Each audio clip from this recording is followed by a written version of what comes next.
When I have favorite people in my world in town, like to have them on, especially since, you know, they don't really have much going on and need a bone thrown their way. And so I just said, let's see if Jason Kelce wants to come in. And sure enough, he's here, everybody. Jason Kelce. What's going on, everyone? Here for Monday Night Football. Great Thanks to see for you, having man. me, Rich. Appreciate it. Come on, man. No, seriously. You are welcome anytime here. And you know how I feel about you and how I'm so excited about everything that's going on in your life and your career with you and your wife and your kids and your broadcasting career. I'm just so happy for you, man. Thank you very much. I appreciate it, Rich. You got it. So let's just jump into a little bit of football, and then we'll talk about everything else. Tonight's game. Yeah. You know, I figured I wanted to talk with you about it because John and Jim are going at it. Yeah. And you could see they're also coaches who want to talk about their players and know it's more than just about them. But we in the media just make it about them. You've been in this position before yourself. For sure. Is it fun? Is it fun to play in a game where your brother's out there too? It's different. It feels weird playing your brother because, you know, you have your football family and that's the team that you're on that they ultimately become like family members, and your teammates are in some ways, you know, like unrelated brothers. And right. Obviously, they all are going to want to win very, very badly, and both of them and those two families are going to want to win. But there's a little bit added to it when you're going up against a family member. And obviously, you know, I played Travis. Well, somebody said yesterday 5 times. I only remember 4, but obviously the one Super Bowl that did not work out well for me. But every time you're playing, obviously you want to win. In some ways, that much more. Mm-hmm. But at the same time, every time you know your brother makes a play, you're kind of also happy for him a little bit, but you're also kind of upset. So it's a weird feeling where you got multiple emotions going on. You're trying to figure out how you feel. Mm-hmm. So I'm sure they'll kind of be going back and forth on that a little bit, maybe a little bit different as coaches, but you know they've been at the biggest level too against each other. Well, I mean, I remember interviewing Howie Long too years ago, talking about, you know, Kyle and Chris are going to be out there, and they were literally fighting each other across the line of scrimmage. Right. And I'm like, hey, this got to be great for you, Howie. And he goes, actually, it's horrible. It's horrible. He goes, because it's a car crash every play was a phrase that he used. Yep. And you know, obviously, you and Travis weren't out on the same time. But how did your folks feel about that? I mean, when you guys were playing. Mom famously said she's rooting for offense. So we had the benefit of, like, she could just root for both of us to have good games. Right. She didn't really care about the outcome. I think that, you know, my dad, same thing. You know, they just wanted both of us to play really well. And, you know, whichever team came out on top, they were going to be happy either way. Right. But, yeah, I think for me, you know, you watch Trav make a huge play, or, you know, you'd watch – you know, he makes some. I remember we played in Kansas City, and he ended up making this ridiculous play on a shovel pass, jumping into the end zone from like the 5-yard line. And I'm like, dude, why'd you have to do that today? You can do that, you know what I mean? Right. Do that then tomorrow. But he had some extra juice, you know. Being the younger brother too, I think there's always that dynamic of younger and older, and I'd be curious to talk to Chris and Kyle how that felt actually going up against each other. Right. But I think Trav always, being younger, wanted to, you know, beat me in a lot of sports. And growing up, he didn't get that opportunity a lot because I was bigger than him.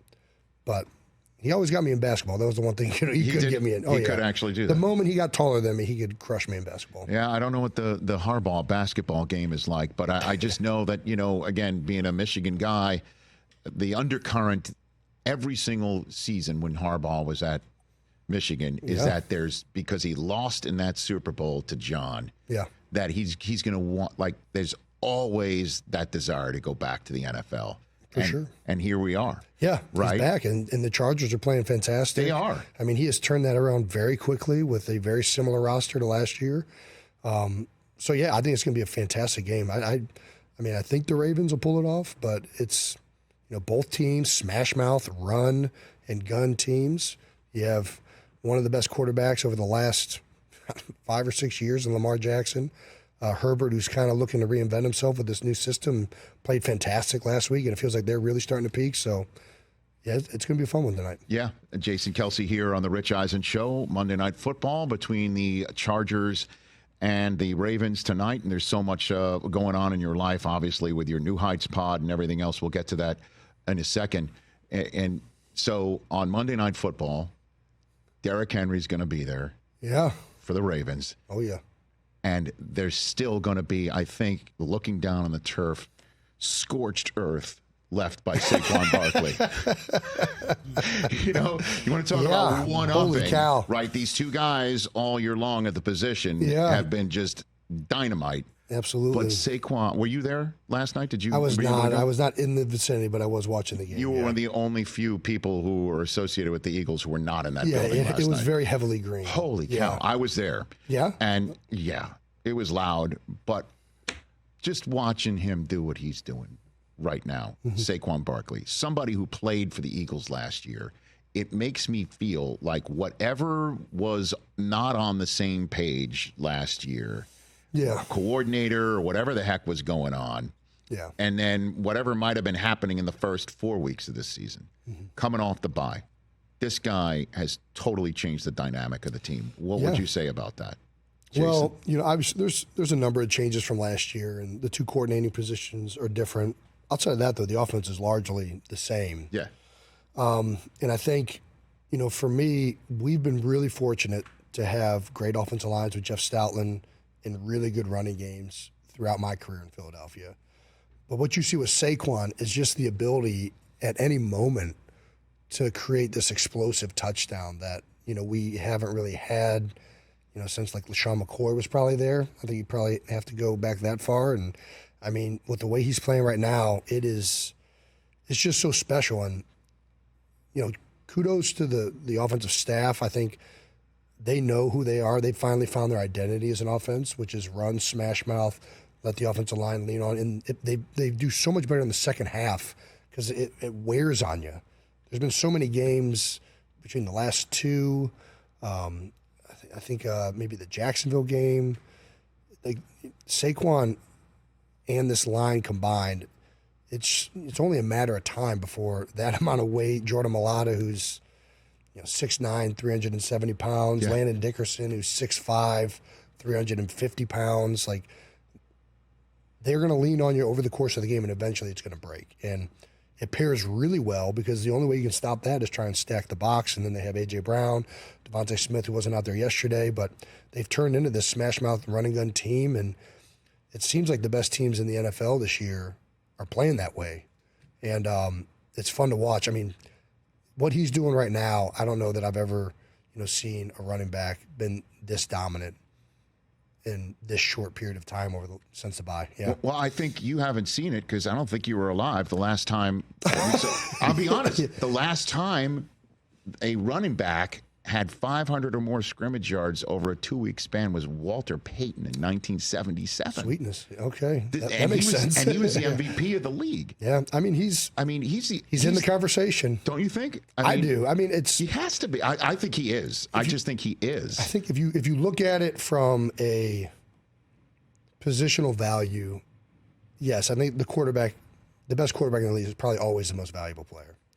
But I think when you factor in how markedly different the offense is without Saquon and what they are doing this year with the same pieces and how much better they are, I think there's a number of games that they lose without Saquon.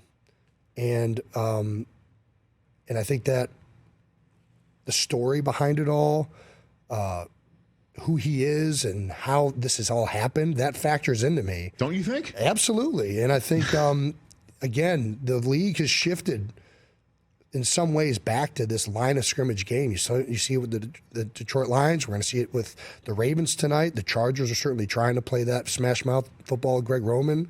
The Eagles are doing it. It feels like more than ever, the running back position over the last decade has been completely devalued. And now we have Saquon, Derrick Henry, and some guys in Detroit and Gibbs and Montgomery that are being, I guess it pays to have really good running backs. Damn straight, man. And when you think about it, the way you would want to beat the Eagles is to make them go, just make sure that there's obviously keep Jalen Hurts in the pocket. Yep. And make sure that you're not getting beat over the top by Smith or A.J. Brown. Yep. And let them plod their way down the field if you can, and then stop them in the red zone and hold them to 3 points. Yes. That's the way to beat them. For sure. Saquon is basically saying, okay, I'm just going to run through the red zone. Score before I get to the red zone. Right. Yeah, Like that's absolutely. what he is doing. And some of the struggles that I would see from the Eagles, even in the year you made the Super Bowl, on occasion over a 2-3 week period, maybe over a stretch, and certainly last year, was, struggling to make a play when you need it. Yeah. The run game would be a little inconsistent. He's totally changed all that. Yeah. That's why I think he's the MVP of the Eagles and certainly the NFL right now. I think I'm right there with you. I think it's, you got a couple. I mean, Josh Allen's been having a tremendous year, but I think Saquon. It's a great point in the big playability and not even having to get into the red zone. Right. You got the Washington game late. I mean, the score, when you look at the end of score, it looks like it's out of control, like the Eagles dominated. They were right there till like midway through the fourth quarter, and Saquon busts a run right out the right side to finally give them a big lead, and then he scores on the very next series. So these huge runs, I don't think can be, discounted. I think it's a big, big deal. Jason Kelce here on the Rich Eisen Show. So I guess sports talk radio question for you is, who is the best team in the NFC right now? In the NFC? Yes, sir. I think it's 1 and 2 between Detroit and Philadelphia. Yeah, but it's sports talk radio. You're not allowed to say that. So I have to pick one? I'm going to pick the Eagles then. Yeah, I think the Eagles, listen, Detroit has in some ways faltered a little bit the last couple of weeks. It feels like the Eagles have really started to hit their stride. I'm looking forward to seeing these two teams hopefully play eventually to really get that figured out. But yeah, I mean, it's right there. Any given Sunday, either those teams can win. But I think Philadelphia, offensively, offensive line to offensive line, pretty even. Quarterback to quarterback, pretty even. Running backs to running backs.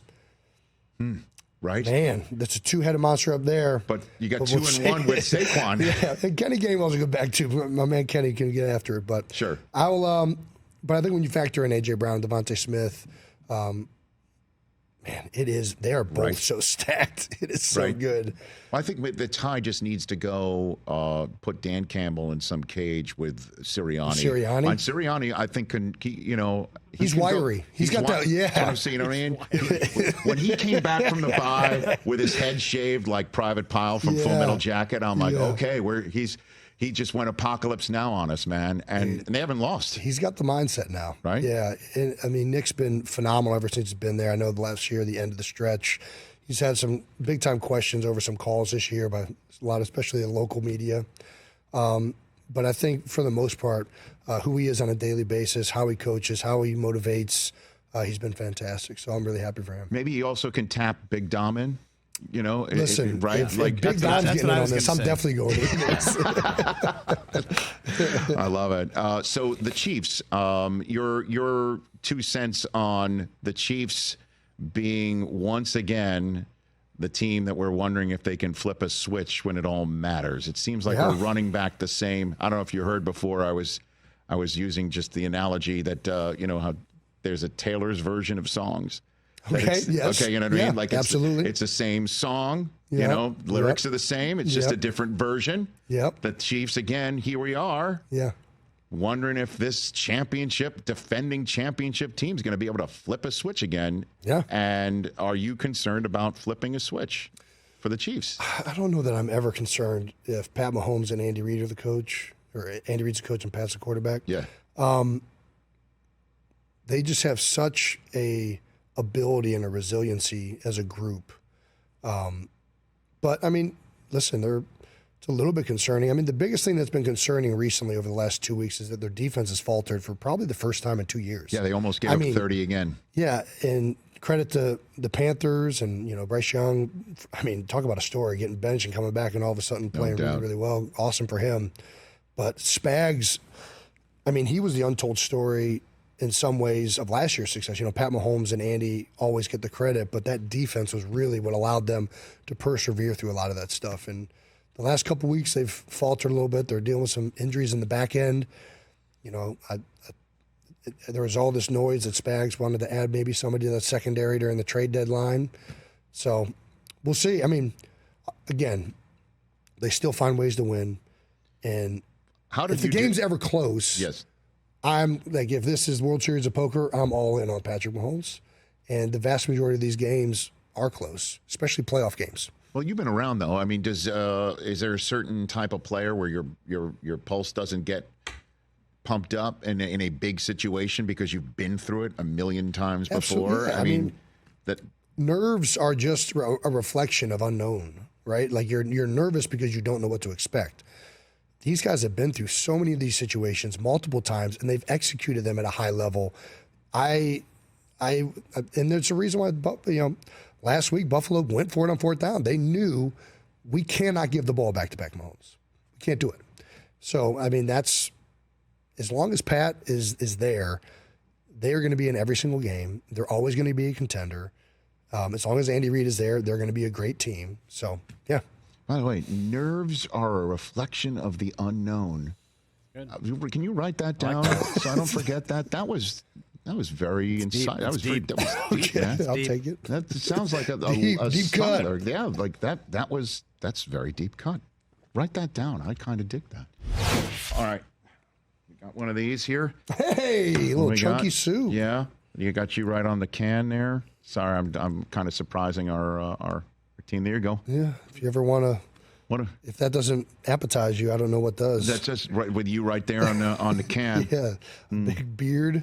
A soup that eats like a meal right there. Okay, we got that. All right, there it is. Oh, it's already autographed. Got that.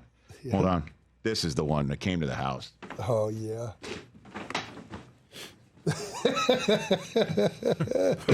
How cool is that thing? Okay, well, first of all, my name's on it, Oh, we're not going to, we got to do it right. Oh, no, hold on. I'm just showing it's a locker of cereal. Open it up. That's amazing. There you go. Is that a mirror inside the locker, too? Oh, yeah. Sorry. Kind of screwing over our. There we go. There we go. 5 different cereals here, man. Wow. Oh, man, I love cereal. Well, your favorite is what? The Cinnamon Toast Cinnamon Crunch? Toast Crunch. It has the best, post-cereal milk of all time. It is good cereal milk, no question. Yeah. Is that right? I like Cinnamon Toast Crunch and Reese's Puff for the milk flavor. All right. Yep. Well, I mean, the Lucky Charms is the winner. Well, Marshmallows. I mean, come on. yeah. They're magically delicious. They are magically delicious. Come on. Yellow hearts. Look at this setup. And you guys, you got your face on every single one. So good. It's the honey of a so good.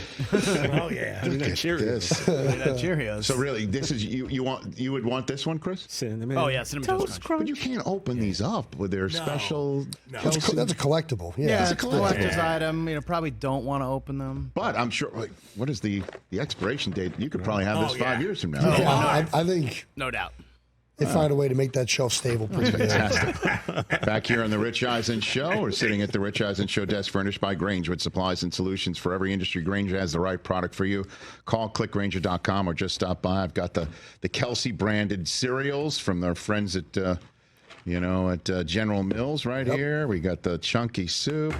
You're on my television set quite literally every 5 minutes right now. Sincerely apologize. Is it? No, don't apologize. You're being you right now, man. Does it freak you out? It's been new for sure. Very weird that a center is, on the TV as much as I am, but Yeah. just running with it, having fun, trying to. Pretty much it. Yeah. Phone's ringing off the hook. I'm Phone's sure. ringing. Have you said no these many times your entire life, or what? You must be. No. Yeah, it's a lot of no's. It's a lot of. I'm trying to just return people reaching out, whether it's calls or texts. Right. Luckily, I have Emily over there who helps me out majorly. Right. But it's it's been a whirlwind. It's been a very over the past 2 years between the podcast, the Super Bowl with Travis Dayton Taylor. Yeah. It has been a very whirlwind of events for sure. So would you say more no to people asking you to do something for them professionally, or asking for tickets to a Taylor Swift concert? what's the number of no more for you? Thankfully, I don't get a lot of people reaching out. Okay. For Taylor Swift tickets. Okay. It is an immediate no, but I don't get a lot of that. As much as Taylor has said she will take care of anybody that I ask for. Are you serious? She does say that. She's great, but I still say no to everybody.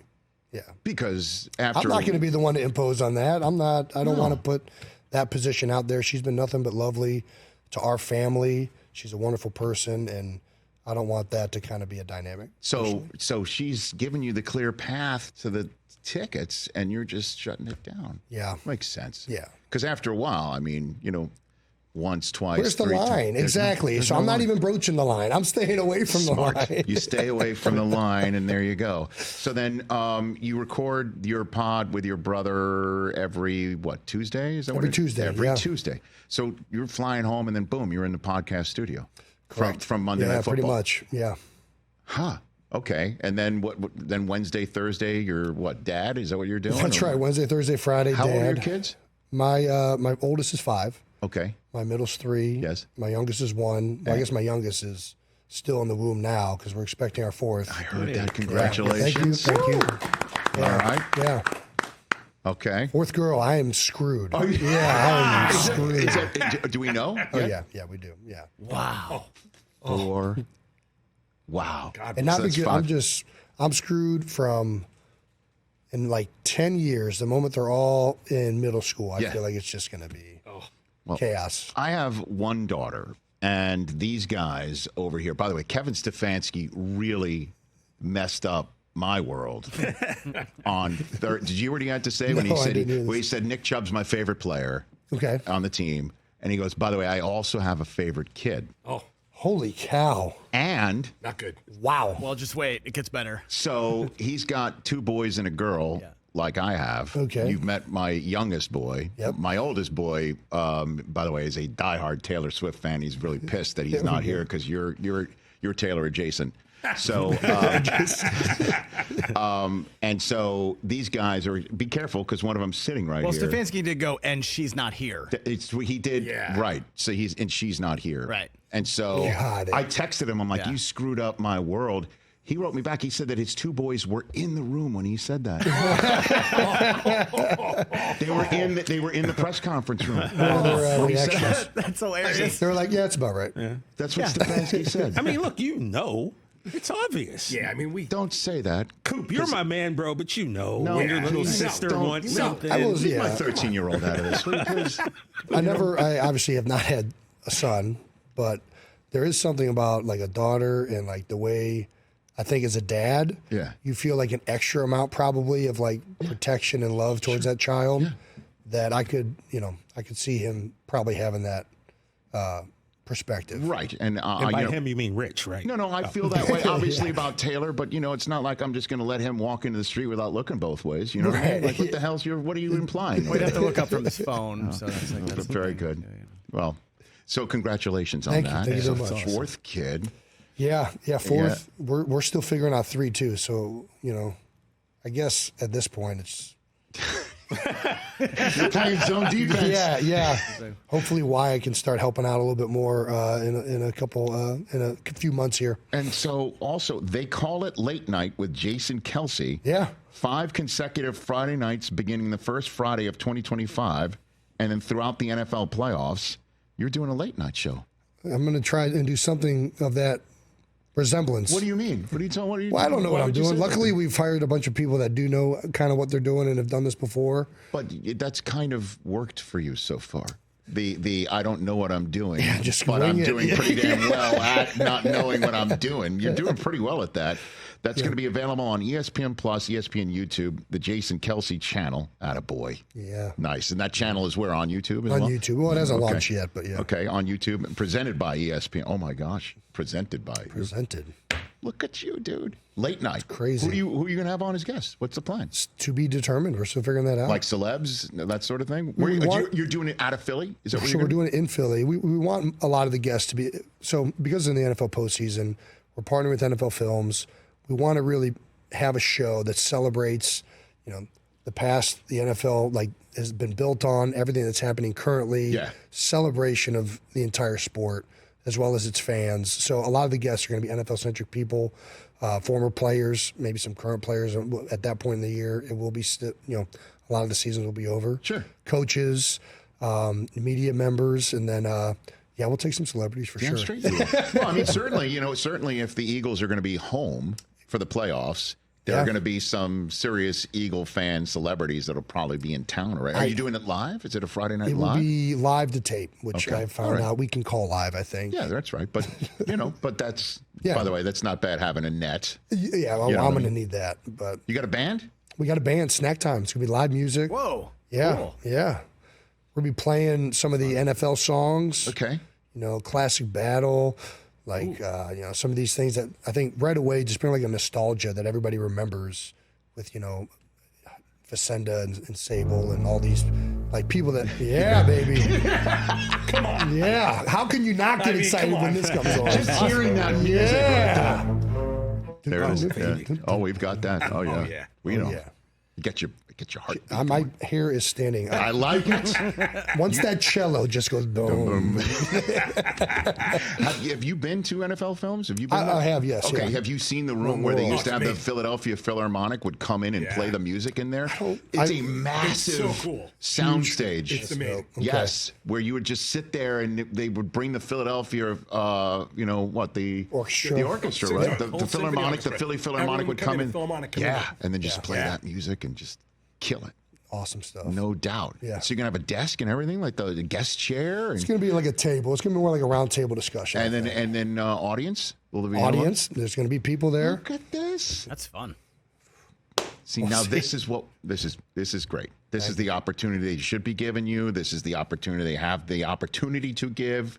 I love that you're doing that. Yeah. That's great. Well, you must love Van Pelt, right? Van Pelt's he's just the best. isn't Scott he? is fantastic. I know we talked before a lot when I was trying to figure out what was all going down, and Scott has been nothing but the utmost professional. He has helped me out so much. How so? And just, from the beginning of how to be prepared, what to be prepared for, Sure. How everything goes. We met before we even had to start meeting. So Right. he's just, it's been great. Yeah. And what other stuff are you? What's Operation Snowball? You're Operation doing something. Snowball. Yes, sir. What are we doing? So we do a Christmas album in Philly every year. Me, Jordan Malata, and Lane Johnson. And this year, the Operation Snowball is a goal to get a gift to every kid in the Philly public schools. So we're partnering with the Philly public school system, and That's a lot of I kids. think it's the Fund of Philadelphia. Yeah. I hope I got that right. And we're going to be, as well as a bunch of other organizations that are willing to donate gifts or willing to partner. And we're going to try and get a gift to every kid in Philadelphia. We're also partnering with some other celebrities and other athletes around. So the kids potentially will get the opportunity to pick, I want a gift from, I don't want to list names because. Sure. yeah. Understood. That's the idea. That's the idea. So, just, I don't know, man.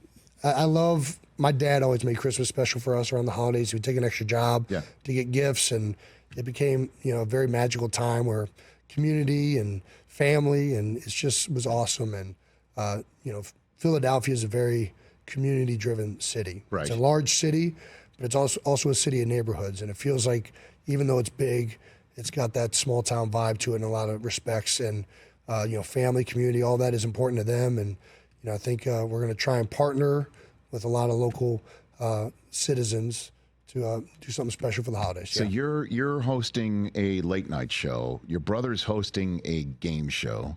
I'm correct? He's doing that right now, Are or you he smarter did it than before. a celebrity? Yeah. And I have watched episodes of that. He's also acting. He is. And Just got a grotesque RD. Yeah. I think that's how you pronounce that. And do you want to do that? Act? Yeah. I got my hands full right now. But it's not. I know your brother doesn't have 4 kids, That's or right. 3 kids and 1 on the way. Yeah. But do you want to do that? Or you don't want to do that?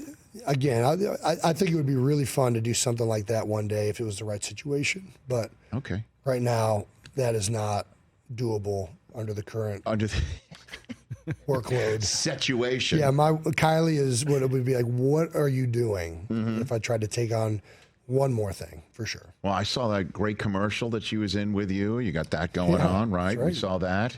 What else? I'm not missing anything, right? Oh, there's the new Somehow you've hit it all. I don't know how you did it. but you gave us enough time. And, go ahead, TJ. Ask your question. Go ahead. Jason, we were speaking earlier. This April, I was sitting at WrestleMania night 1, and I looked 3 rows ahead of me to my right, and I see 2 gigantic figures wearing Rey Mysterio green Lucha Libre mask. And I went, I wonder who those 2 could be. And it turns out you and Lane Johnson out there, you hopped in the ring, you got to work with Rey Mysterio. Can you tell us what that was like preparing to be a part of WrestleMania, which you said you really had no idea how big it was, right? Yeah, I didn't know. Growing up, we didn't do the pay-per-view events. I would watch WCW and at the time in WWF. Then they ended up merging eventually. But, WrestleMania was like a thing, but we never watched it, and I didn't really know what to expect. And it got announced that it was coming to Philly and that they wanted, Lane and I to be a part of it. So I started to get, acclimated to what this event is and how big of a deal it is to the wrestling community. And then Lane and I went to a couple wrestling gyms in South Jersey, and we were literally doing moves and bumps. And you learned how to bump? I learned how to bump. I learned how to clothesline. I learned how to get slapped in the chest and not act like it hurt, because it actually does hurt. It's like a massive slap to the chest. Yeah, normally that's 15 yards. Yeah, exactly. That's a personal foul, man. But yeah, it was awesome. And the people at WrestleMania, watching the level of professionalism that takes place and how, when you're on there right next to the stage, and that mat, I got to say, it ain't soft. Yeah. It is a full-on board. And when you see those guys jumping off the top rope, Rey Mysterio style, doing flips and everything, it gives you a whole new of just tremendous respect for those athletes. Yeah, that's baby. Big Dom on the shirt, right? Yeah, it is Big Dom on the shirt. Yep, Lane got the Big Dom shirt. Oh my God! Would you want to do that more? Wrestling? Yeah. Again, workload is through the roof right now, but I will never say no. I will say it was a blast. It was a ton of fun.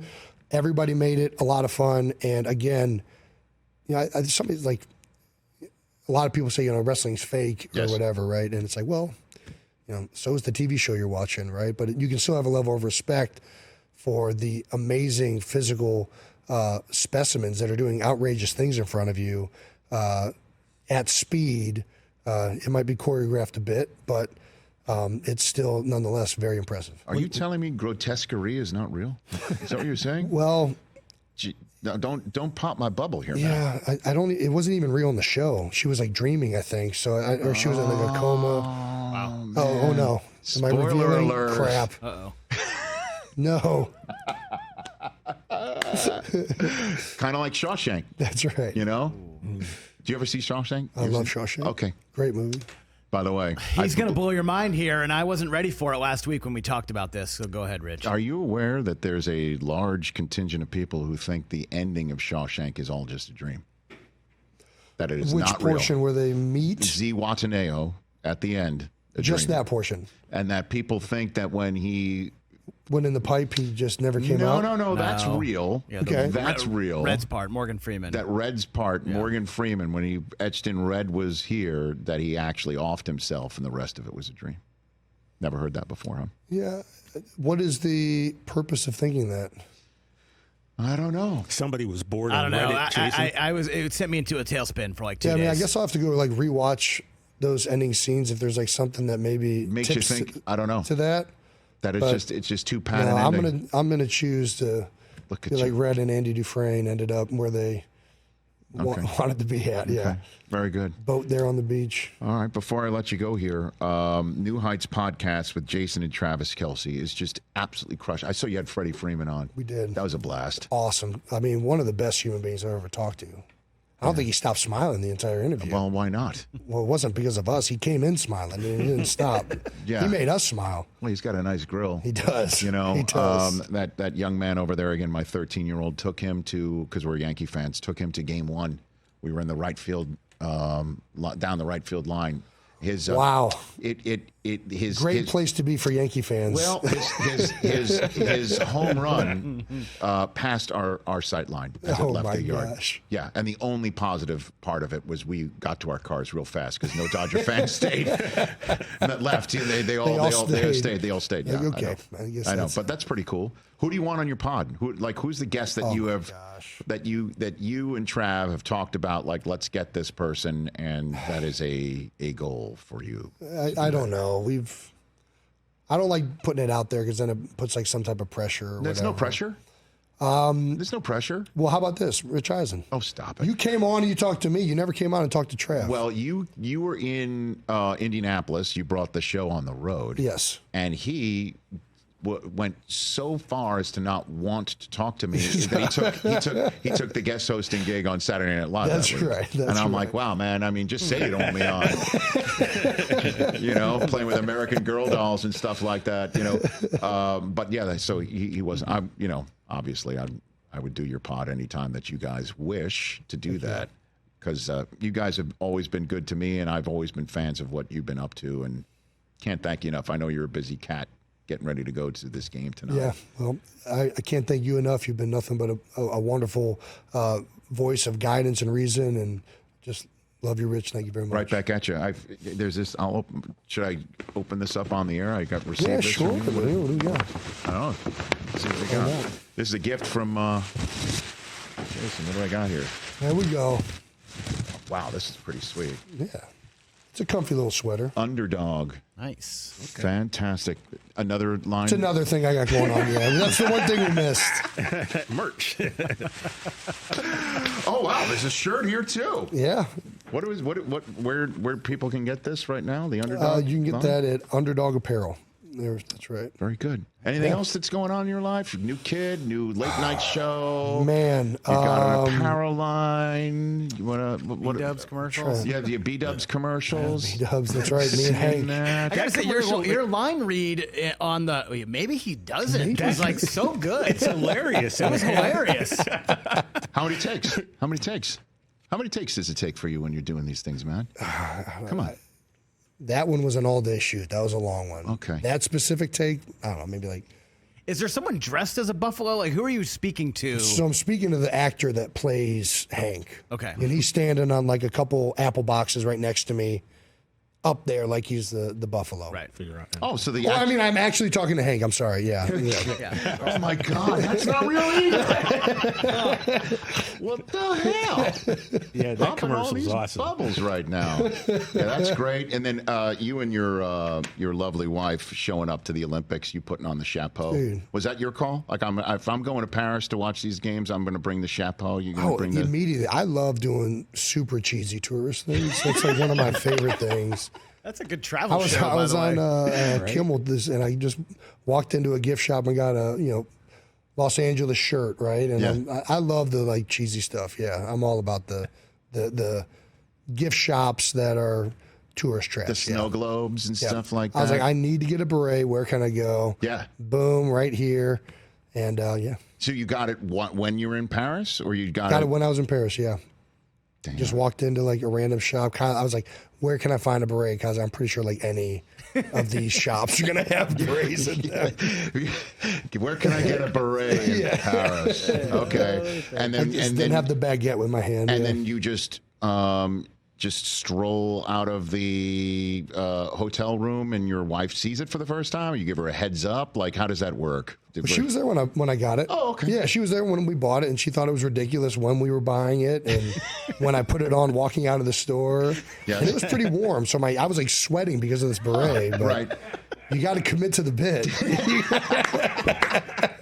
It all comes at a cost, man. Yeah, it comes at a cost. All right. At Jason.Kelce on Instagram. They call it Late Night with Jason Kelce. He's going to start on Friday, January 3rd on the whole family of networks from ESPN. Operation Snowball. Can people get involved in this? They can, and I don't know how. Very good. Google it to use. I sound like the Indiana football coach. The best way you can support is to buy the Christmas album. Okay, very good. Yeah. New Heights podcast with you and your bro. Everybody already gets it, so you know where to get it. And then Monday Night Countdown tonight and every single Monday. Say hi to everybody there, will you please, I will. for me? Absolutely. And thanks for coming in. All right. Thanks, Rich. Catch the Rich Eisen Show every single day on the Roku Channel, 12 to 3 Eastern, for free.